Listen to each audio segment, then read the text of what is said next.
Good afternoon and a warm welcome to everyone present here. I, Rijuta Shinde and Nidhi Sagwekar will be your hosts for today's session. It's our privilege to thank Honorable Chairman and Founder Trustee Dr. Harish Chandra Mishra Sir, respected Trustee Sri Ashish Mishra Sir, Sri Aditya Mishra Sir for being the constant source of inspiration.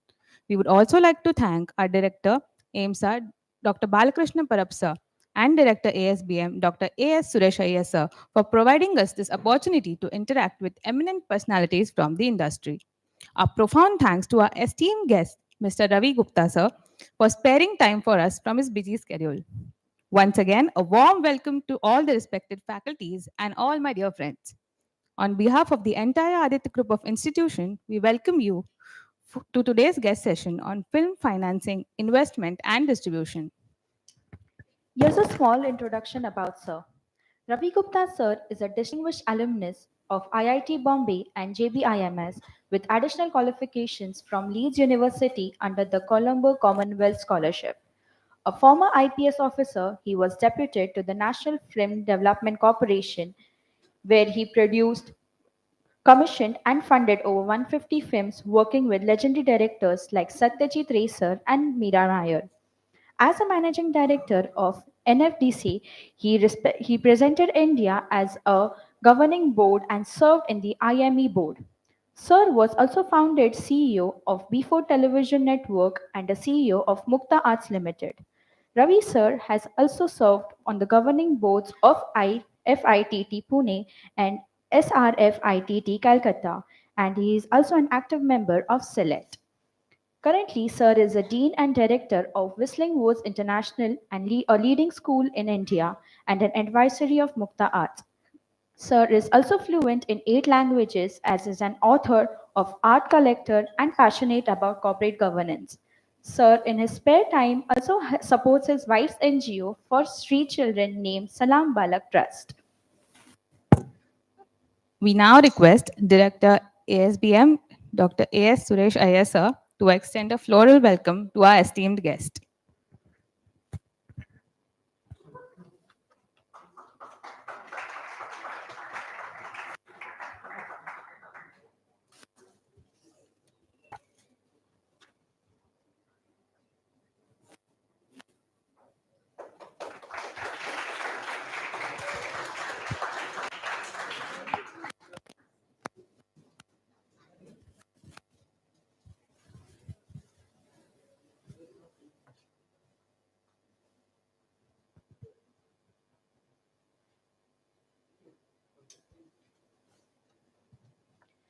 We are delighted to invite Mr. Ravi Gupta sir to share his thoughts with all of us. Thank you very much.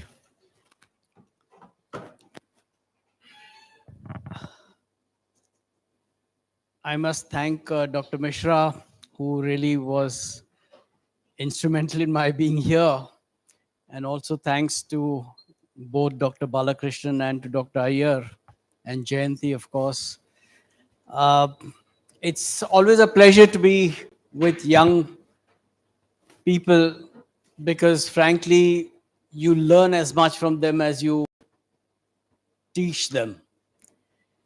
Frankly, these days, you don't really need to teach much, you really need to mentor. And that's what I really do. I do more of mentoring than of teaching. Now, today we are going to discuss something about how films are financed, distributed, funded, and produced. It's a subject that films is a subject that interests everybody. And frankly, these days, everybody is a creative person. Everybody is creating some content or the other. So as opposed to films, when you look at content, you find that each one of you is producing some content in some form and either putting it on YouTube or putting it on some social media or the other. So you're actually, each one of you is now a creative person because there's so much democracy that has happened in the space of audiovisual that frankly everything from whether you're trying to show some culinary efficiency that you may have, or you're trying to show your singing skills or your dancing skills or whatever. I mean, at the end of the day, I mean, many of you may even be having your YouTube channels of your own, and possibly have a lot of followers. Some of you probably are already influencers. So it's that kind of space that we are coming back to what has been a traditional mode of film production or film financing.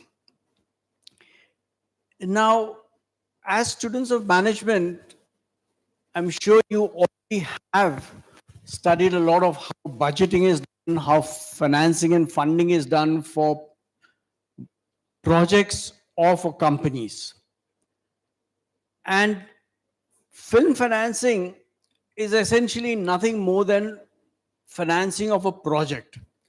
Because unlike a company or a production line assembly, where you do a certain way of funding and which has a certain cycle, and that cycle keeps on repeating, and therefore it's really on a kind of treadmill, in a kind of a auto mode after once you have set it up. Projects work very differently. You put a project together, the project is over, and you're done with, and you move to the next project. So what happens is that when you want to make a film, the first thing that you really do is you have a story in mind.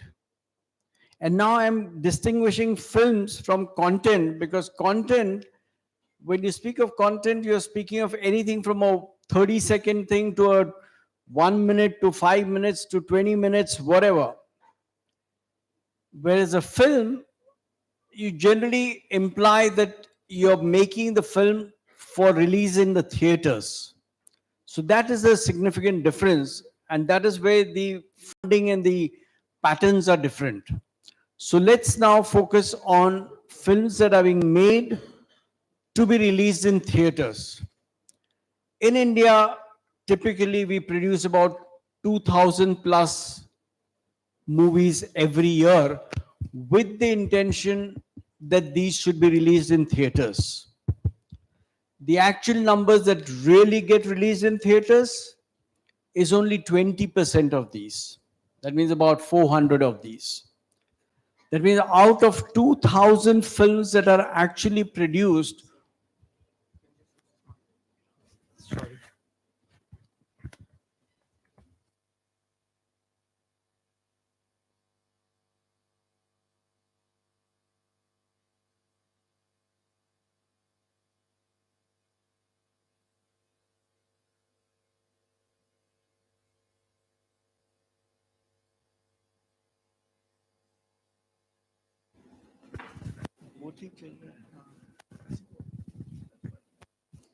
are you all able to hear me properly? We'll carry on with this. Okay. So, although we are producing 2,000 feature films every year, we are able to release only 400 or so in theaters. Another about 800 are released in some way or the other, either on television or on YouTube or in OTT platforms. So that makes it about 1,200, and about 800 films never see the light of the day, which means that they never get seen either in social media or in television or in theaters or anywhere. They have been made and they've been actually non-performing assets, just completely written off. So that is the true status of feature films.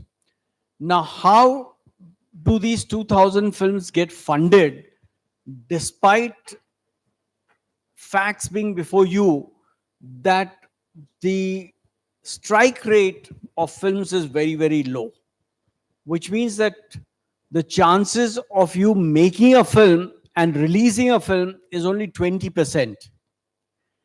Not of success, Now, of the 400 that are actually released, how many return their investments is another story. And that,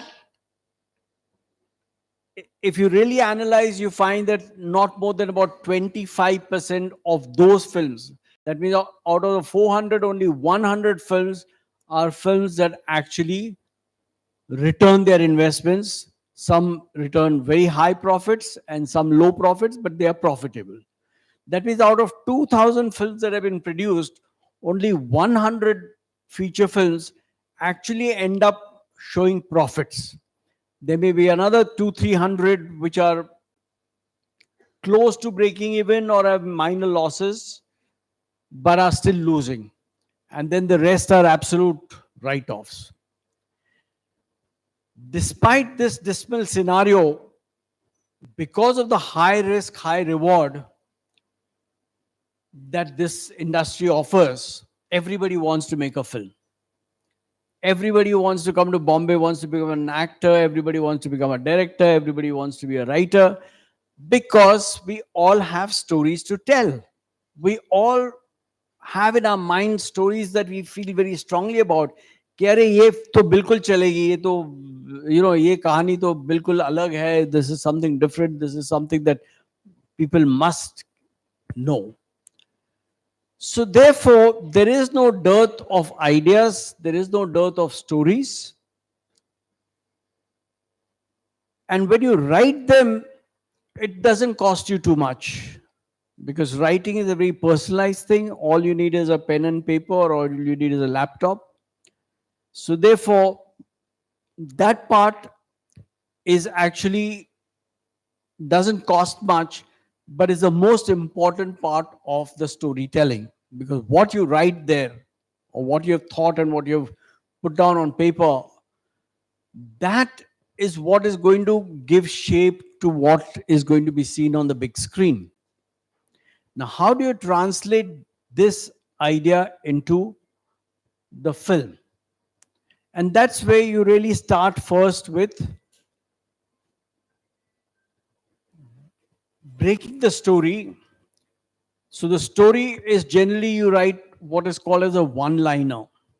So after you've written the story, you will write out the one-liner, which essentially is indicating what are the scenes in the movie that will come. You may also have a script. A script is a detailed narration of the story that you have. And then finally, you will have a screenplay. And a screenplay is one where everything from dialogues will be written to what is the background scene going to be like. Is it a close-up shot? Is it a long shot? Is it a tight shot? So all those details will be given in the screenplay. From where the actor is going to be approaching, what is he wearing, or what is his mood, or what. So all that descriptions along with dialogues are all there in the screenplay. Now, once the screenplay is written, the next stage is that you break it down and you decide as to how it is going to be shot, which means that which are the scenes that need to be shot in, let us say, in Borivali, which are the ones which are to be shot in, let us say, in Chowpatty, or which are the scenes that are to be shot in Kashmir, or wherever. So therefore, you have now done you grouped all the scenes and the shots that you're going to be taking as per the locations. And generally, your schedules are linked with your locations. That means that you may have one schedule of shoot that is happening in Borivali, one that is happening in Chowpatty, one that is happening in, say, Kashmir or wherever. So therefore, invariably, there'll be 4 or 5 schedules of the film, and the other, some may even be having at sets that have been created. So you may have to create a set if that's what the requirement of the film is. There may be some films that are completely shot on location, but most films are shot on sets, or some parts in sets and some parts on locations. So once you have done that breakup, then you're in a position to prepare what is called as the budget of the film. Now, the budget of the film basically takes into account what is called as above the line and below the line. Above the line is what is the cost for the talent, which means for the main actors, for the director, for the writer, for the music director. So these are the talent. And depending on what talent you choose, the costs may vary. So the above the line cost can vary significantly, whether you want a Shah Rukh Khan acting on that or you want a new face that you are choosing and doesn't cost you anything or almost nothing. So therefore, the above the line costs are the costs for the talent, and then the below the line costs are the costs for the actual production. And in below the line costs, the major costs are firstly the logistic costs, which means that all the travel, stay, food for the entire unit. So that means if you've got 3 or 4 locations, the travel to each of the locations, the hotels in each location, the food, everything, the communication, all of that comes in the logistics. Then comes all the equipment. The equipment will include cameras, light, sound, a whole lot of equipment that you are required to hire. So the cost related to that. Then comes the cost related to the crew, which means that the cameraman, the light man, all the crew, that technical crew that goes with the film. Then comes the location expenses, may include creation of the set. It may include payments for hiring a location. So all of that comes as part of the location expenses. And then comes the cost of costumes, makeup, any props that are required. So all of that becomes part of the other miscellaneous expenses.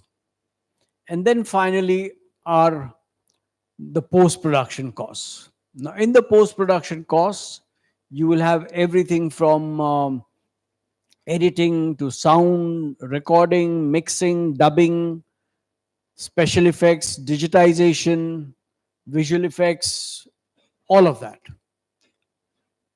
So, and of course, I missed out that there'd be costs on music and choreography. So, therefore, depending on the music, for the musicians, for the composer, for the uh,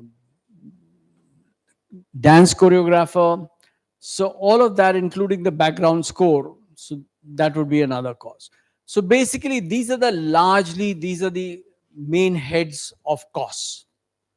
So once you know that, okay, fine, you're going to have 5 locations and so many days in location A, so many in B, so many in C, you invariably will have typically about between 60 days shoot to 120 days shoot, depending on what is the sort of size and magnitude of the project.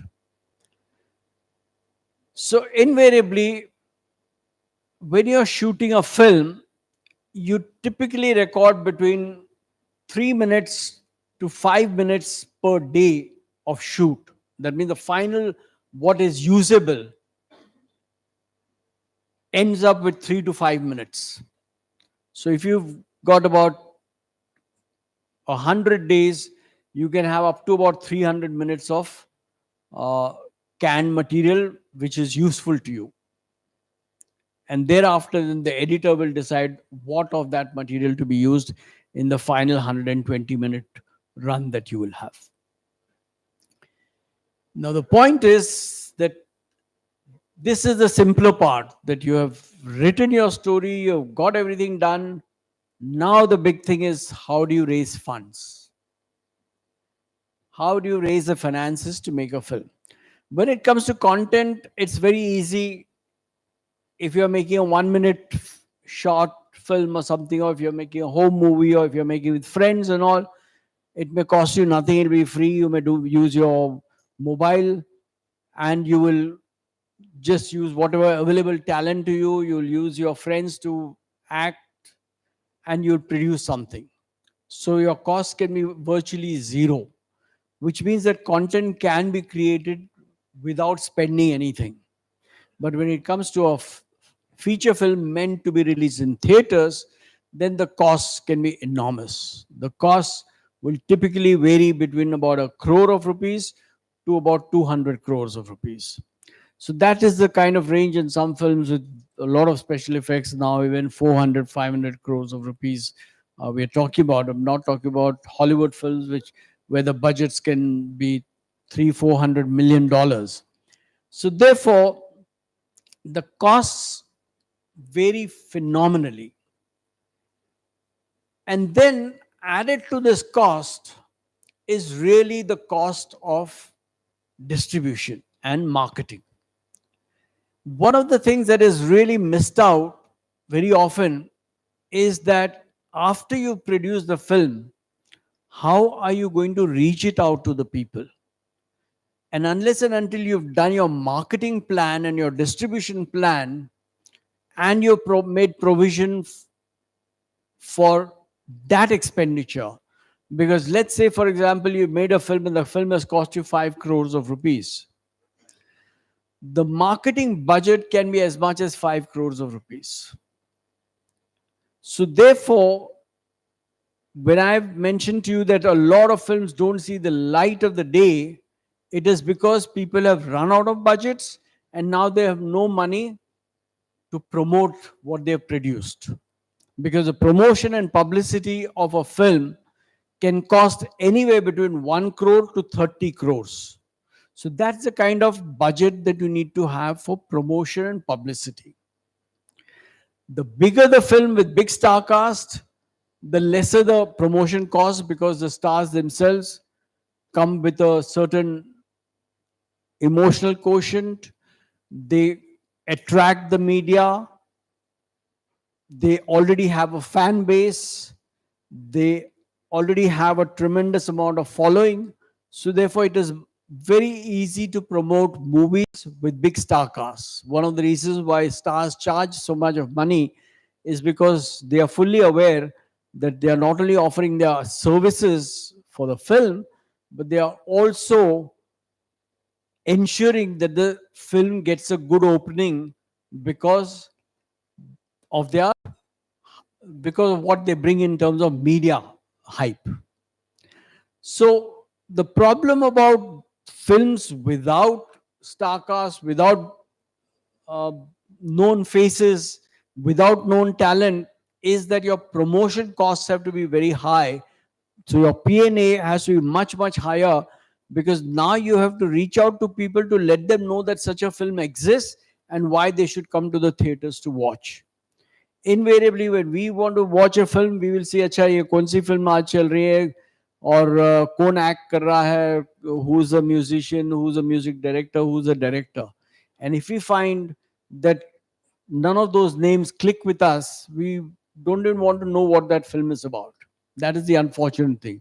We don't have the time to go through the synopsis and read it and say, hey, this sounds interesting and I would like to watch this film.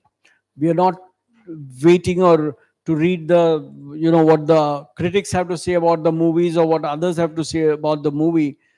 So therefore, our own immediate response is, okay, who's the director, who's the actor, who's the music director, have I already heard the music, have I liked the music?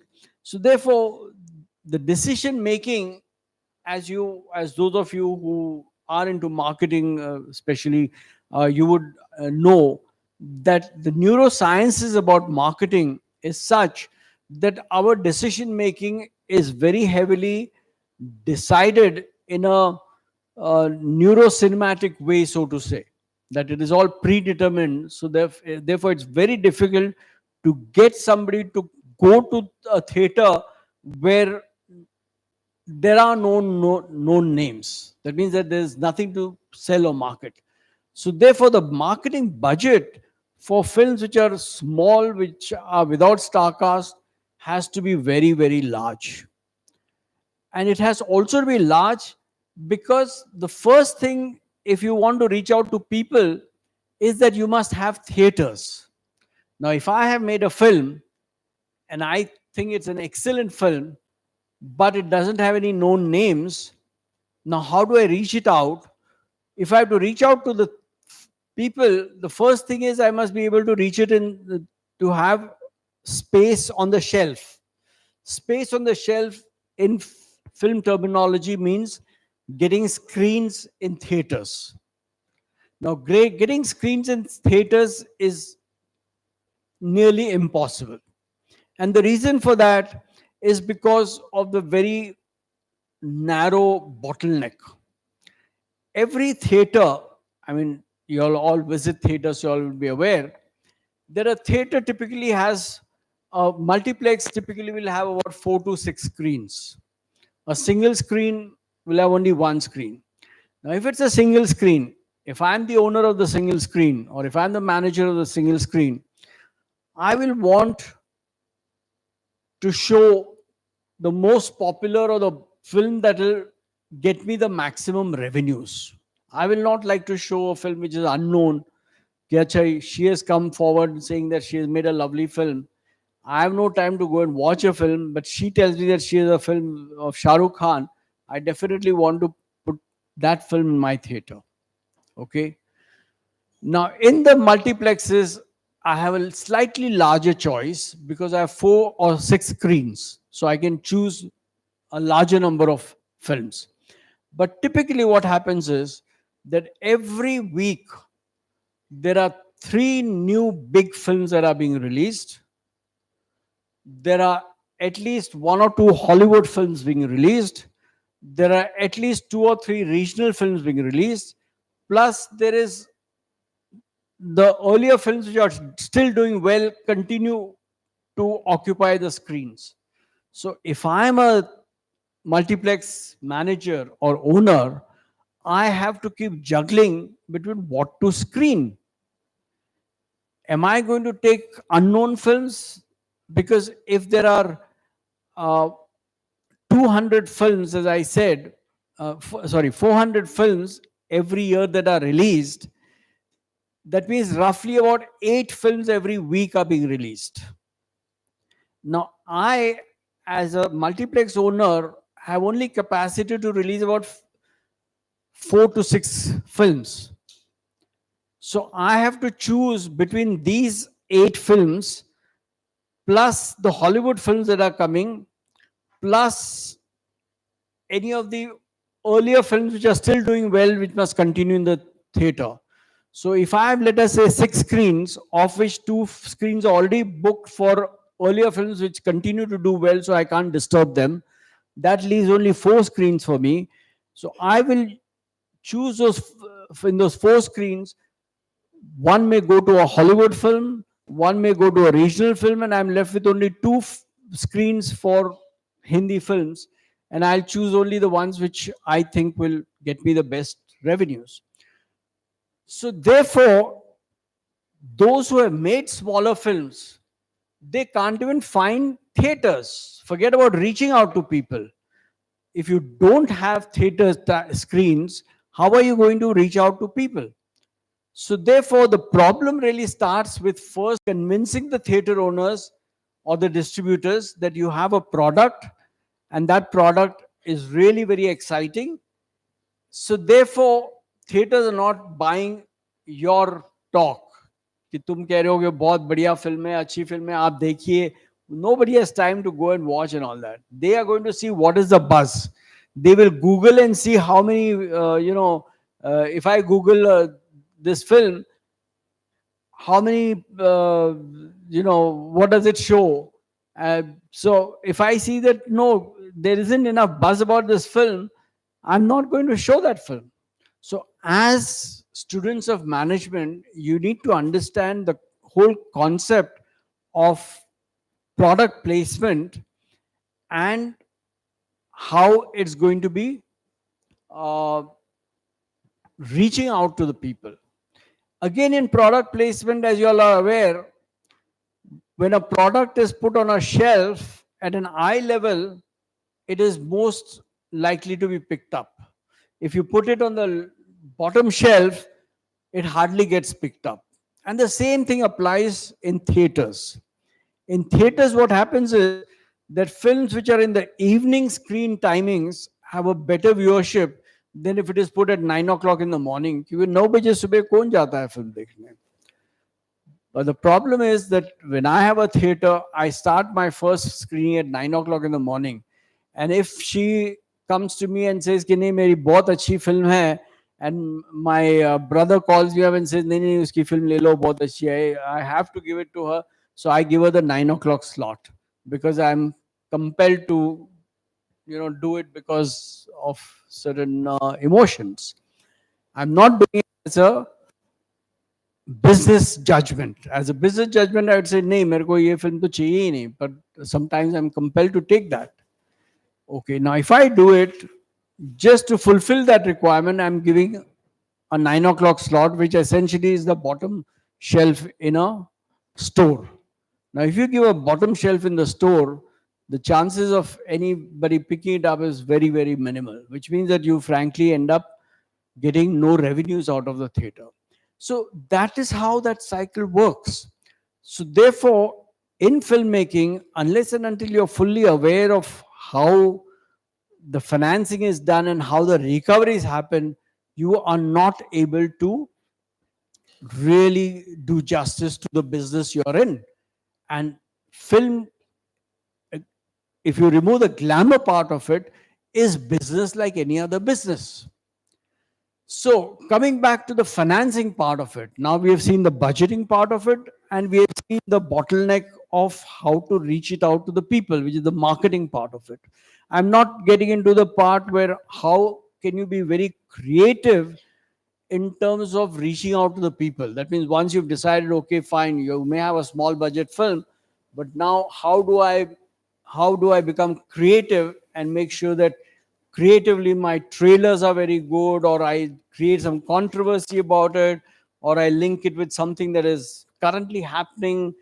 Somehow I bring about an interest or a buzz among people. If I'm able to do that creatively, then I might succeed in getting enough screen time. I might succeed in getting good shelves in the screen, and I might succeed in people coming to the theaters to watch the film. So, how do I now fund the film? So, to fund the film, I start by pitching my thought and my subject to potential investors. Now, who are the people who really finance or fund movies? So, there are two groups: those who participate in the film in equity and those who participate by way of debt. Can I have some water, please?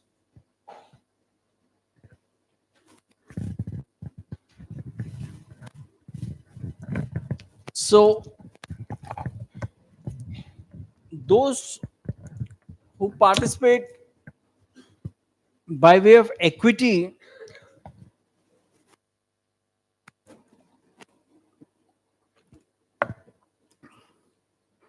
are those who are regular producers, or those who are studios, or those which are television networks, those who will own the intellectual property in the film.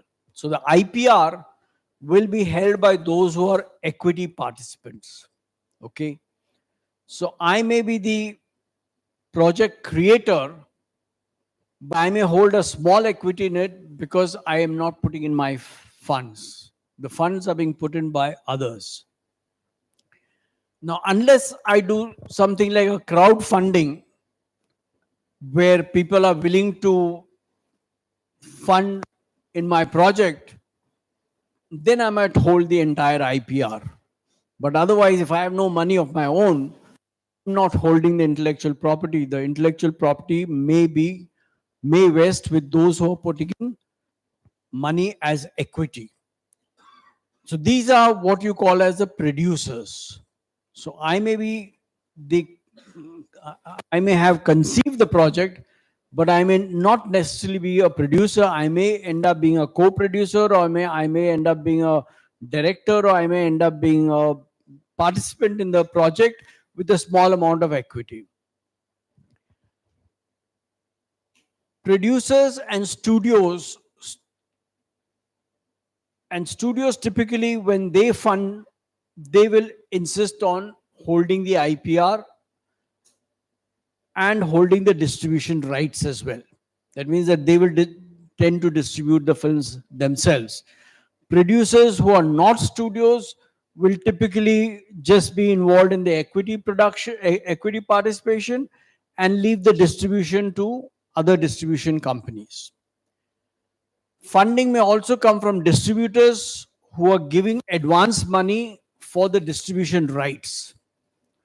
Funding may come from television who are wanting satellite rights. Funding may come from OTT and digital platforms who may want rights for their OTT platforms or for digital rights, whether they are for social media, for YouTube, or wherever.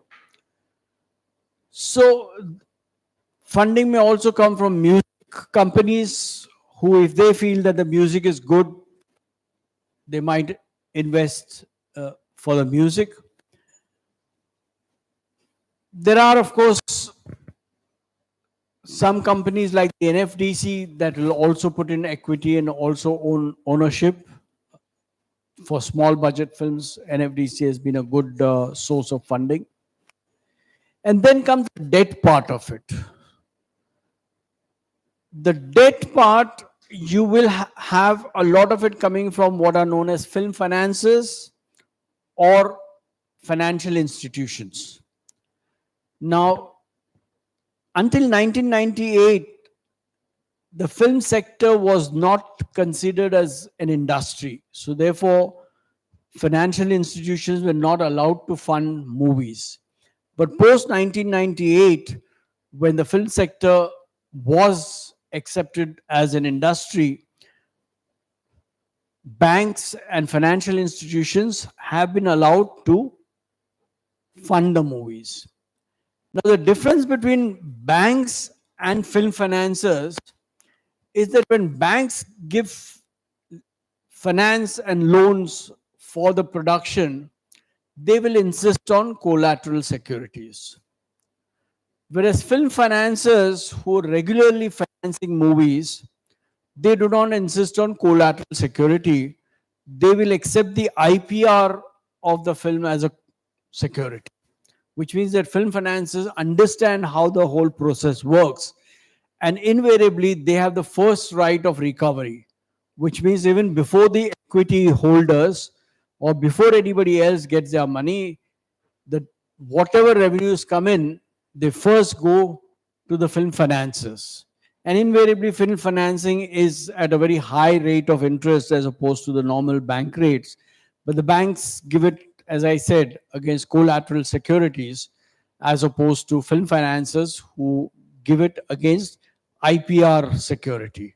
So they hold the IPR until their loans are completely repaid, and they have the first right of receiving back their returns. So these are some of the ways of funding. There are also, in some countries, there are tax uh, benefits and tax rebates that are given. And co-production is another way, that is, you involve multiple partners, whether within India or some in India and some outside India. For example, Payal Kapadia's recent film was funded by 3-4 countries getting involved in the project. So therefore, funds come from all these sources. And invariably, in a lot of countries, particularly in Europe, there are a lot of film grants that are available for projects internationally.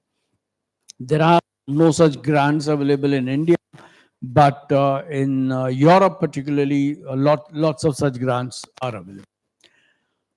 So these are some of the ways by which films are financed. And of course, credit is another way by which films get financed. So that means that a lot of work that you're doing in the project, you do it on credit basis, assuring you know, if the actor is known to you, if the technicians are known to you, say acha आधा पैसा अभी ले लो, आधा release के बाद जब पैसा आएगा तब देंगे. So all that kind of thing works so that you actually reduce the budget and you push the payments. So that's more a cash flow issue. And I'm sure that all of you have sort of studied how to adjust and how to work out cash flows so that you are effectively able to create and complete a project. So that is basically how this cycle works. And then let me then finally come to distribution. I don't know how much time I have. Okay. Yeah. Uh, I would like to be a little more interactive. So therefore, if there are any questions at any point in time, I'm happy to sort of take those and take it from there and uh, answer your queries, but also along with that build up more of what we. So please, you can either stand up or raise your hand so that we make the whole process a little more interactive and a little more interesting. Hello. I don't want it just to be one. Yeah, I think you have any questions? Guys? No questions? Yeah, Anybody? You have a question? I think there's one.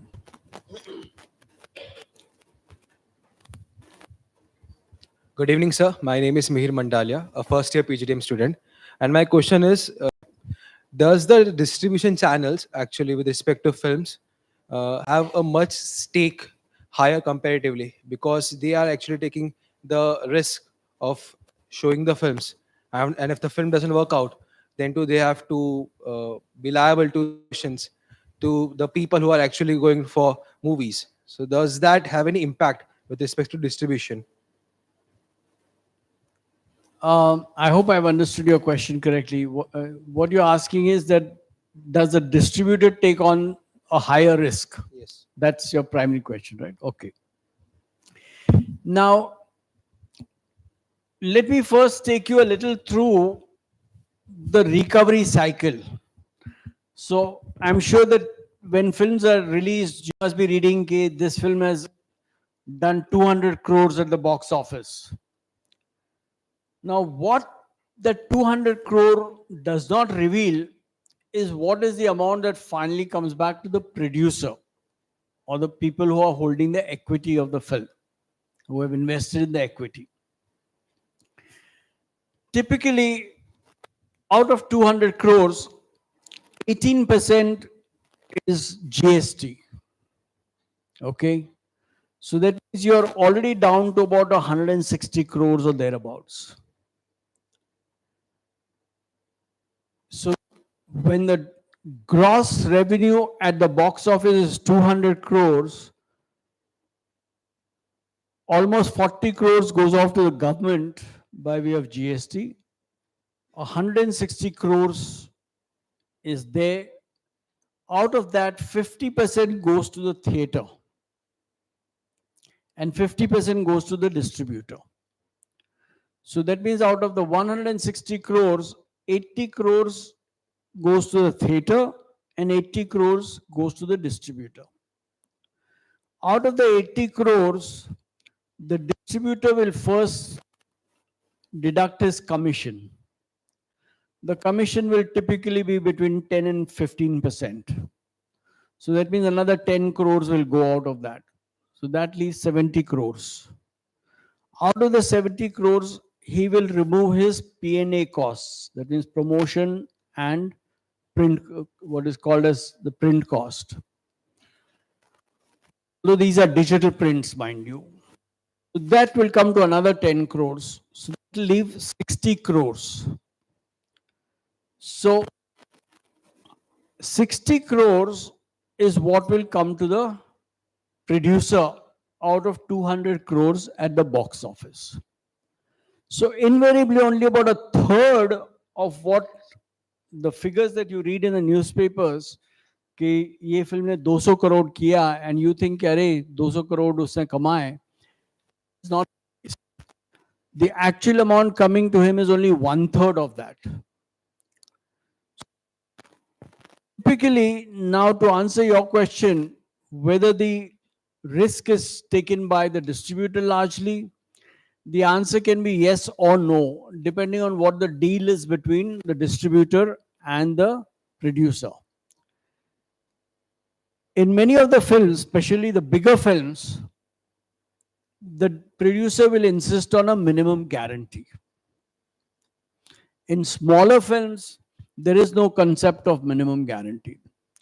For smaller films, distributor will invariably say कि नहीं मैं आपकी film चलाऊंगा, अगर चली तो आपको पैसे मिलेंगे, नहीं चलेगी तो जो भी मेरा रिस्क होगा. So therefore, he will only put in P&A costs. That means for promotion and for the print cost, and that is all. He will not give any advance money to the producer. So in that kind of a deal, it is a producer who is at risk because the film doesn't, because the distributor will first recover his P&A costs, his commissions and everything. And if there's hardly anything left or nothing is left or it's negative, the producer will get zero money. In the case of minimum guarantee, like for instance, let's say it's a big film with big star cast, and let's say the distributor is for Bombay circuit, and for the Bombay circuit, the producer is saying, okay, I will take a minimum guarantee of 50 crores, which means that if the distributor agrees to that minimum guarantee, he has to pay 50 crores irrespective of how the film does. Invariably, what happens is that the bigger the minimum guarantee, the larger will be the distributor's commission, which means to cover his risk, he will have a larger commission. So instead of 10%, he may have 20% commission, so that he recovers and his risk is reduced. It will not be eliminated. So if finally, let's say for instance, the film doesn't do very well, the distributor can end up recovering only 20 or 30 crores and may have to write off or suffer a loss. Now, generally what happens in the industry where there are regular producers and regular distributors, the understanding is broadly that is film mein agar if I suffer a loss, you will give me your next film at a somewhat discounted price so that I'm allowed to recover my losses in the earlier thing. This may not work with one-off producers, but it works with regular producers and regular distributors, those who are regularly in distribution. So then there's a good relationship between the distributor and the producer, so that even if there's a loss in this film, he knows कि अच्छा ठीक है इस बार मेरा loss हुआ तो अगले बार it'll be covered up in the next project. He will give me some discount as compared to other distributors. So that is how the thing works. So, but yes, there is a risk. That risk can't be completely written off, but the efforts are always there to try and minimize that, so that the person lives to see another day. You don't want that the distributor is completely wiped off and there's no distributor for your film for your next film. You want that within the industry there is an ecosystem that allows everybody to earn something, so that they are surviving, they are doing well from time to time, and they're able to sort of continue with the business, because it is important that they continue with that business. So I hope I've answered your question. Yeah. Anybody else?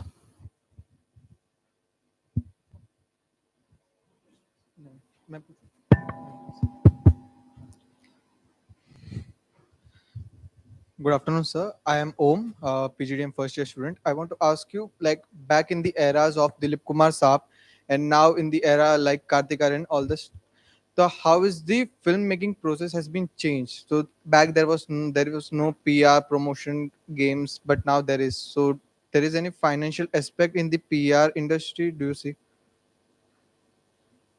How is the film process process? That was the changed? first part. The first question I want to ask you. And PR the game. PR game. That was the financial part. The PR and marketing has changed phenomenally over the years. Earlier, what used to happen is that distributors used to generally do most of it. Now you have regular agencies which are specific to film promotion. So invariably what happens is that you start hyping the film right from the time that the film is still under production. So you hire the PR agency while the film is under production, and the PR agency then sits with the director and the producer to understand what the film is about, what the target group is, what are its plus points and what are its strengths, and then build stories around it. And then they start pushing those stories into the media, particularly social media, right from the production stage. It might involve controversies, it might involve leaking romantic affairs between the star cast. A lot of this is all, PR created. So very often what we read and we tend to lap and believe in it is actually nothing more than creation of some PR agency, somebody sitting there and thinking कि अब इस film को किस तरह से हम, how can we build a buzz around that film. So they will come up with all kinds of thoughts, concepts, and discuss it with the director and then go ahead with uh, the plan. It might involve some crazy things, like for example somebody from within the unit filing or somebody known to you filing a case against you कि ये तो मेरी story line है, ये तो I had written this story, and then he files a case in the court and then they hype that whole thing. It's all a sort of a drama created just to hype the film. So the PR agencies these days work overtime to try and find ways and means of reaching out to the TG, and particularly use of social media very effectively. So these days, for example, releasing a teaser or releasing a trailer or releasing the first song or the first look or the first poster, each one of them is converted into an event. पहले तो ऐसा था कि there used to be a premiere of the film and that was around that you hyped everything. Now every single activity is converted into an event. So for those of you who are into marketing, y'all would understand this better as to how do you take a thought, convert it into an idea that can be around which you can, which becomes a peg for you to create a hype and to create a buzz and to push the product and gradually keep on hyping the product in a way that as you come closer and closer to the release date, there is enough buzz about the film that even the theater owners want to give more time to you, more shelf space to you, and the people also want to sort of want to come and watch the film. And then, as they say, frankly, whatever you may do, the product must deliver. So when people come in on Fridays, the very first day, social media is so powerful that when Friday people have seen the film, they're already, WhatsApp, they've already sent messages everywhere. Everybody, ke yare ye kya bakwas film hai, total waste of time, waste of money or whatever, or that array excellent film, outstanding film, tumhe zarur, you must see or whatever. So the bottom line is that it doesn't take much time for the whole thing to, so by Saturday, people know enough, not only from the critics, because these days critics are only one of the sources, but you're more likely to depend on what your friend tells you about the film than what the critic tells you about the film. So if your friend tells you, "Kare, maine film dekhi hai, badhiya film hai, you must go," you will Saturday, you will end up in the theaters. So that's how that whole thing works. So therefore, the marketing people should be aware that as the specialized agencies which design everything from posters to trailers to everything is done by the PR agency. So it's a complete campaign. So now it's no longer just you're handling a full campaign of that. It's like a full project in itself. So therefore, the production is one part of it, and the PR and promotion is the other part. I mean, we've seen production, we've seen distribution, and now the promotion and PR. Yeah. Any question? Yeah. I'll just, sir, I have 2-3 questions. I'm sitting here. My voice is not okay today. My voice has become like Amitabh Bachchan's voice in Agnipath. Uh, First of all, I must thank you for completely, dovetailing a complex side of two stories. One is the creativity part and the finance part. I think nobody else could have explained it better than you, sir. Thank you very much for enlightening us both the creative world and the finance world of creativity. I used to be a Bollywood buff, but I have few. Sorry, Mihir, I have certain questions. I'm curious. One is, of course, um most of the producers and studios to some extent are de-risking their funding, I guess, by selling most of the rights. For example, music rights is also being sold big time now, because when Dil To Pagal Hai was launched some 20-25 years back, that was the first time they initiated this selling music rights. Plus, of course, you also sell the satellite rights. And of course, the satellite platforms have become smarter. थे पहले film चलेगी तब हम आपको पैसा देंगे types हो गया है. So how this de-risking happens even in such a risky business when they sell lot of rights even before the film is given to the audience. You see, typically what happens is that those who are in the business, like let's say for instance distributors, or let's say they are television channels, satellite channels, or even OTT platforms, they are all under pressure to perform. Everybody, all the executives are under pressure to perform. Okay. Now, if I'm a satellite channel and I know that my largest selling product is in all my various programs that I show, my highest TRPs are when I show a movie. Okay.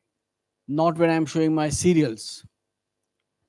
Maybe if a particular serial has really clicked very well, yes, but there are very few television serials that work very well.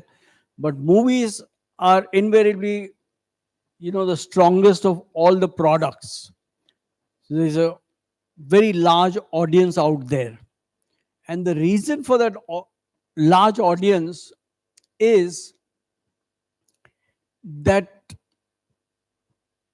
movies are the most talked about during the release, either pre-release, during the release, post-release. And movies have a lot of gossip around them, whether it is about the stars, whether it's about the director, whether it's about things happening, about the storyline or whatever. So therefore, what the satellite channel is buying is not only a product, but a product that has a lot of repeat value. A television serial, for example, can't be shown on a TV channel repeatedly. You won't find, for example, that a serial has been shown today and 3 months later then the whole serial is repeated, or 6 months later the whole series is repeated. No.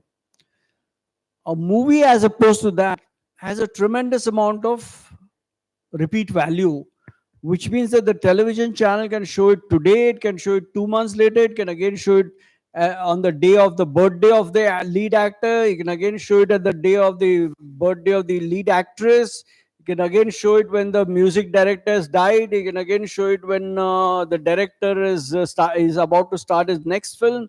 So it'll, the repeat value of a product like a movie is very high for television, satellite, or OTT. Now, given that fact, what I, as a television channel head or as a programming head, I have to show certain performance. I have to show certain ad revenues. I have to show increase in subscription. To do that, my main engine is good movies. So what do? I go out in the market to spot which are the good movies, and I try to get them because I know that my channel's performance is dependent on my getting good products in the channel. But the same thing is also being thought about by the other channel heads, which means that a competition begins on all the key marquee products. So I'm also after the Salman Khan movie, and that channel is also after the Salman Khan movie, and he's also after the Salman Khan movie. So a Salman Khan movie, which otherwise I would have got for 20 crores, ends up being sold at 50 crores because there's tremendous competition, and because every channel head wants a product with all the top Khans or top stars or top actresses or something that's about that movie has done well in the theaters or whatever. The bottom line is that I want market products that will push my TRPs, and I want a product that has repeat value. So therefore, when I pay 50 crores, I do not pay it only for one screening. I paid for the next 5 years. In the next 5 years, I would have shown that movie almost 50 times, which means that every screening for me is like 1 crore worth, something like that. So that's how that system works. Unlike say live sports. Live sports does not have repeat value. So an IPL has very high value, but it has very high value when it's live. Once the match is over, if you repeat that match, you will find your TRPs are absolutely insignificant for that match because everybody has watched it and everybody knows what the final score is, kisne kitna score kiya. So unless and until you're a Virat Kohli fan and you want to see his batting on that day and how he hit those sixes, yes, you may want to watch that match again. But otherwise, a sports product which has a very high value, even higher than uh, movies, a new movie will not garner as much TRP as a sports live event, like cricket particularly. So therefore, the value of all these products are very, very high. But the way the uh, sports works is that you peak at the first screening, at the live screening, and then you suddenly drop. Whereas in movies, you start somewhere here and then you keep on gradually dropping, which means that the repeat cycle is tremendous. And one of the reasons for that also is that the total theatrical universe in the country is very, very low. Can anybody guess what percentage of Indian population goes to the theater? Less than? Well, the total universe of theater going population is 4% of the population, but the regular goers are less than 1%, as he said. So that means that less than 1% regularly go to watch movies. And the total universe, which means that kabhi koi badhiya film ho dekh liya vagare, so that universe is 4%. Which means that 96% of the people have never gone to the theaters. And 99% of the people have rarely watched movies in a theater. So where will they watch the movies? On television. Okay. So therefore, the reason why movies have always been the engine for satellite channels, for OTT platforms, is because people want to watch movies, but either they cannot afford a 200, 250 rupee ticket, or all the effort, jana, ana, ye, wo, people are so busy just going to work and back. By the time they're back home, I mean, they're happy if they can watch the movie free of cost effectively on television, because in any case, they've subscribed for the 300 rupee. Uh, so, therefore, the bottom line is that the movie does create a, a lot of TRP and a lot of eyeballs for all the satellite channels or even for OTT platforms, which is why movies which are which have a brand value. Let me not say that brand value may come out of star value, it may come out of director value, it may come out of music value, or whatever. It may be a small movie which has succeeded in the theaters and build a brand. The bottom line is that if there is a movie where a brand has been built, it automatically becomes prime content for television, because that movie has not been seen by 99% of the people in any case. So now here's their chance to reach out to a huge, huge universe. So I hope I answered that question. Yeah. What's the I think that's one of the reasons why movies like Tube Light also made money. One last quick question, sir. Most of the so-called made a wonderful distinction between above the line cost and below the line cost. And above the line is all about talent.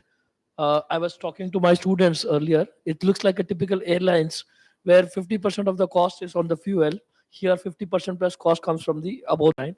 So, of course, probably I'm not sure Rajnikant or who is the first person who started this trend of picking up a distribution rights of a particular territory instead of a remuneration or a share in the profit.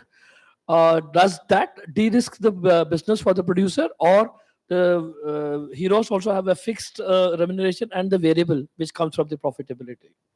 Well, it's a way of funding movies. At the end of the day, if I can't afford a Shah Rukh Khan, but if I can give Shah Rukh Khan a territory, that's a way of funding the movie, which effectively means that मेरे 50 crore आ रहे हैं पर मेरा एक territory जा रहा है. So these are all creative ways of how you fund and finance a movie. And if it suits the actor, and if you're willing to give that, because you have to remember that as opposed to that, your revenues will decline because you have given one important territory away to the actor. So these work depending on what each one's assessment is. So there is no hard and fast rule there. It is also the actor's assessment, because finally at the end of the day, the actor knows that if he can get 50 crores on this project, if by agreeing to a territory, is this film likely to get me more than 50 crores? I mean, only if there's a win-win kind of a scenario where the producer also thinks that he is winning in a way because he's getting 50 crores of funding, and the actor feels that by not taking money up front, he's likely to make 70, 80 crores because he's expecting that the movie really will make. So, therefore, it's a question of negotiations, it's a question of equations, and it's a question of business dealing. I mean, it's like any other business would be. Like Lal Singh Chadda. Yes, yes, it can So boomerang. Amir Khan took the That's a entire hit. risk. That's a risk. I mean, film is a high reward, high risk kind of a business. Thanks a lot, sir. That was brilliant. Yeah.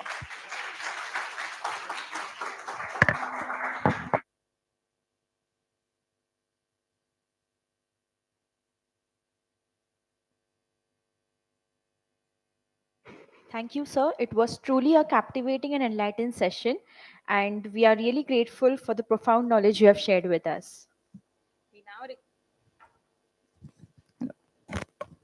We now request Director AIMSA, Dr. Balakrishna Parab sir, to extend a token of gratitude to our honorable speaker, Mr. Ravi Gupta sir.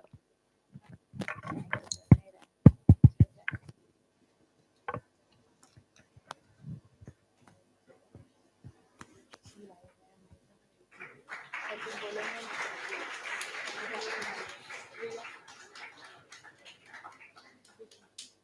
I hope some of you turn out to be filmmakers or get involved in the financing industry or the film industry.